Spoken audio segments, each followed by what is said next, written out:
26 वर्षाचा एखादा तरुण मुलगा आणि 22 वर्षाची एखादी तरुणी जर एकत्र आली तर आम्ही त्याला प्रेम म्हणतो, पण माझ्यासारखा धर्मवेडा व्यक्ती या घटनेला प्रेमच मानायला तयार नाही. माझ्यासारखा धर्मवेडा व्यक्ती या घटनेला प्रेमच मानायला तयार नाही. कारण का? 26 वर्षाचा तरुण मुलगा आणि 22 वर्षाची तरुणी जर एकत्र आल्याने प्रेम झालं असतं ना साहेब, तर 2 वर्ष आधीच घडलेली घटना आहे. 26 वर्षाचा मुस्लिम समाजातील आफताब नावाचा मुलगा आणि 22 वर्षाची हिंदू समाजातील श्रद्धा नावाची मुलगी. मला धर्म नाही सांगायचंय, मला सध्या प्रेम सांगायचंय.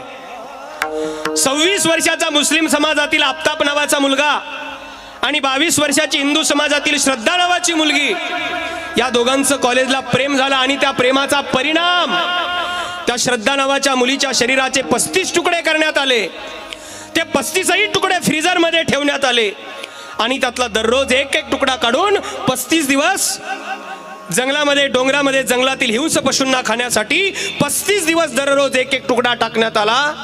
म्हणून आजही मला प्रश्न पडतो, प्रेम जर शरीराचे 35 तुकडे करत असेल आणि तरी सुद्धा झोपलेला आंधळा समाज या घटनेला प्रेम म्हणत असेल तर या जगाला नक्कीच प्रेमाची व्याख्या कळाली नाही.